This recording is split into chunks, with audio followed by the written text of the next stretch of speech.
Terima kasih pemirsa, Anda masih bersama kami dalam Berita TV-mu. Center of Human and Economic Development ITB Ahmad Dahlan Jakarta mendukung pemerintah menaikkan tarif cukai tembakau. Upaya ini untuk menurunkan angka perokok muda demi meningkatkan kualitas sumber daya manusia yang unggul.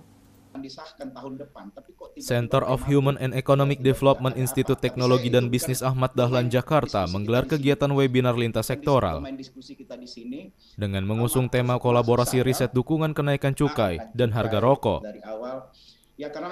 Webinar ini diadakan untuk menyikapi kebijakan pemerintah tentang kenaikan cukai hasil tembakau tahun 2021 minimal 13,28% hingga 20%.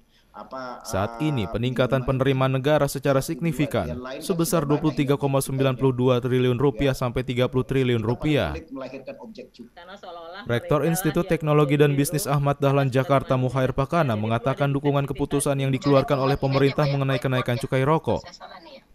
Muhair juga ingatkan kepada Kementerian Keuangan perlu mempertimbangkan sektor kesehatan dan pembangunan manusia yang menjadi tujuan utama kenaikan cukai hasil tembakau. Kenaikan cukai hasil tembakau akan menaikkan harga rokok di pasaran, sehingga tingkat perokok di kalangan anak-anak dan masyarakat miskin turun. Istilah saya itu jihad yang dilakukan oleh Kementerian Keuangan ya, terutama Ibu Sri Mulyani itu dari awal sudah menggembar-gemborkan akan segera naik 11,6%, mungkin lebih rendah dari tahun-tahun lalu gitu ya. Dan ini mungkin kita para aktivis tobacco, pengendalian tembakau dan rokok ini perlu kita support. Walaupun beliau bukan dari Kementerian Kesehatan, tapi bahas bahwa apa yang membuat harga rokok ini harus naik. Pertama dari sisi kesehatan, dengan melihat prevalensi atau jumlah jumlah perokok anak, terus juga perempuan dan orang dewasa yang merokok cukup tinggi. Malah harapannya prevalensi akan turun, tapi tetap terus naik, konsisten gitu ya, istiqomah, ya, gitu ya. Sehingga kebijakan yang diambil dinilai harus mampu menurunkan jumlah perokok di kalangan tersebut. Jadi ini harus betul-betul serius ya, serius. Tapi ya terus terang ini bukan saja tugas pemerintah ya, tapi tugas kita, paling tidak juga tugas kita di rumah. Nah, yang juga menarik, ya inilah yang membuat kenapa prevalensi susah ditekan ya, sudah saya tekan ya, karena ini harga murah seperti sampaikan tadi. Bahkan selain murah ya, keterjangkauan itu sangat gampang ya. Ada 10 kalau nggak salah. Kepala Sub Bidang Cukai Badan Kebijakan Fiskal Kementerian Keuangan Sarno juga menyampaikan rencana pemerintah untuk menaikkan tarif cukai rokok untuk menekan jumlah produksi rokok.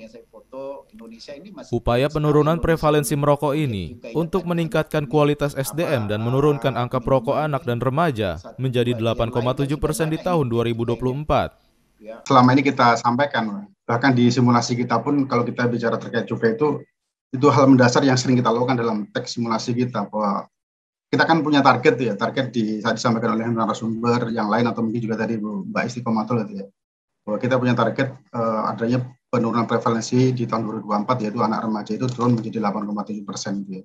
Nah tentunya kita membuat itu sebagai parameter kita ketika kita membuat simulasi berapa kenaikan cukai yang dengan kenaikan cukai itu di setiap tahunnya akan mencapai target itu ya. Jadi tidak hanya sekedar penerimaan, makanya kalau kita bicara perpajakan secara umum ya, wabil khusus cukai juga kan punya dua fungsi utama. Yang pertama ada sebagai fungsi budgeter, sebagai fungsi penerimaan negara, karena kan itu menghasilkan penerimaan perpajakan, menghasilkan uang gitu ya, pajak itu. Tapi selain dia juga berfungsi sebagai reguleran, sebagai pengatur. Nah khusus untuk cukai ini kita tahu bahwa sesuai dengan amanah Undang-Undang Cukai, Undang-Undang Nomor 39 Tahun 2007, bahwa cukai ini memang dipungut dalam rangka untuk mengendalikan barang-barang tertentu yang mempunyai karakteristik, salah satunya adalah perlu dikendalikan konsumsinya, termasuk hasil tembakau ini. Kami tentunya terkait dengan fungsi reguler ini, karena memang dasarnya adalah Undang-Undang Cukai, maka ini sering kita sampaikan juga ke masyarakat, ke stakeholder yang lainnya. Yunus Priyonggo memberitakan dari Jakarta. Pak Adi, Ibu Isti, terima kasih.